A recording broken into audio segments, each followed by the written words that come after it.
What's going on YouTube? So today I thought I would hit you guys with another small tutorial video.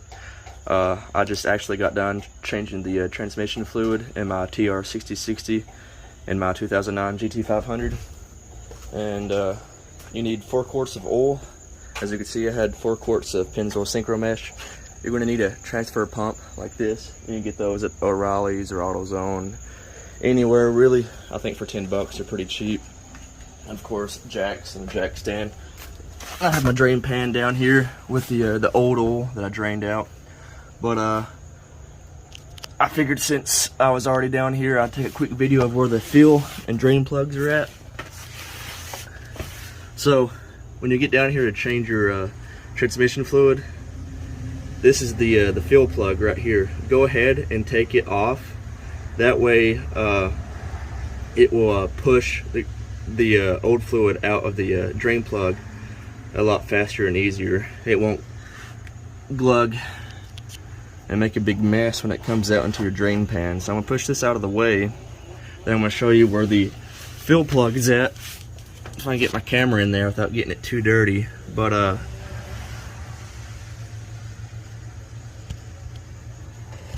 I can't see my viewfinder, but I'm thinking my camera should be pointing right at it.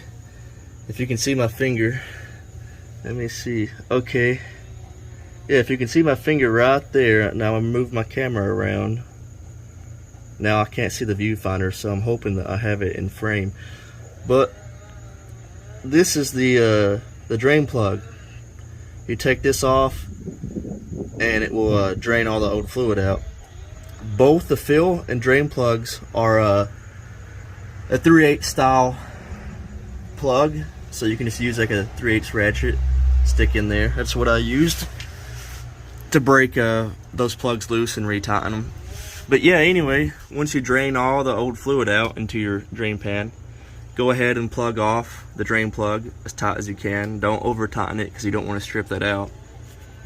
Now you just grab that transfer pump that I showed earlier and you stick the hose into the fill plug right there. And then it's simple. After that, you just transfer your fluids into the transmission.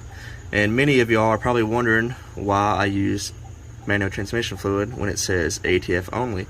I'm a firm believer in the fact that Ford and other manufacturers with manual transmissions recommended ATF because it was easier to source and it was cheaper in production to just grab some ATF off the shelf and fill the transmissions up with it. It's perfectly fine to use ATF, but me personally, driving in 95-degree temperatures in the summer, I don't exactly trust ATF in a manual transmission. I've used Synchromesh in my Jeep Wrangler, which has 253,000 miles on it, and that transmission shifts like butter. It honestly shifts better than most newer Jeeps today. So that's why I use Synchromesh. It's a thicker oil, and I just feel like it can dissipate heat a lot better than ATF can, and it won't break down like ATF will. ATF just seems way too thin for an application, or any application making this kind of horsepower. I want something that I know is going to be able to withstand 700 horsepower and take it. My transmission was shifting perfectly fine. I have no clue when the previous owner ever changed the fluid out. So when I drained it, it actually looked brand new. It looked really good. It was still red. It was still really clean looking. Of course, no metallic flakes or anything like that, which is a really good thing. It's what you need to look out for too, because usually that means your synchros are on their way out. But Synchromesh, I highly recommend it. You can grab it anywhere. It's like $9 a quart. These transmissions take 3.65 quarts. Most people fill them up till they leak out from the fill plug. Now, I do know for a fact if you do that with ATF, it's going to boil over the overflow tube, which is on this side over here of the bell housing. And once it gets hot and boils out, you're going to drain all the excess fluid out into the ground. You're going to make a huge mess. I've seen it happen before. So I would just recommend putting 3.6 quarts in it. I wouldn't fill it to the fill plug because you will make that mess. As you can see, I made that mistake just now with this. I put 4 quarts in it.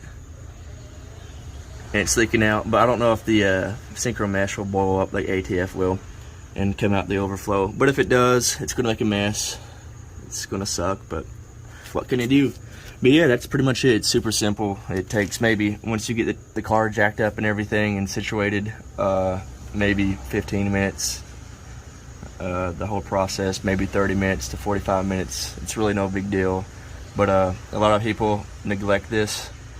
Most people just change their oil. They never really think about their transmission or even their diffs. My diff has been rebuilt and it has fresh fluid in it. But that is another thing you need to check, especially high horsepower applications like my car, GT500s. You know, pretty much anything that's going to be used a lot harder than a typical car. Definitely recommend keeping up with your fluids and changing them on a regular basis.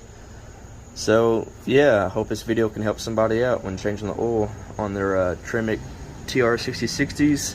This application might just relate to GT500s only, but I'm pretty sure the same process will work in other cars equipped with a TR6060, like a CTSV or Z01 and the newer GT500s, cars like that. But yeah, thanks for watching. Okay, so now I'm out test driving the car after the Synchromesh swap. And if you guys aren't already running the Synchromesh, go ahead and do it. Trust me, this thing shifts so good. It feels like a whole new car. I actually enjoy driving it. I wouldn't say it was exactly notchy before, but I guess it was in comparison, because it just shifts so much smoother now. Like it just, I have the MGW Gen 2 shifter, but you know, of course, any type of short throw shifter is going to make your shifting a little bit more notchy, but this right here feels great. It's a great combination, so I highly recommend the Synchromesh, 110%.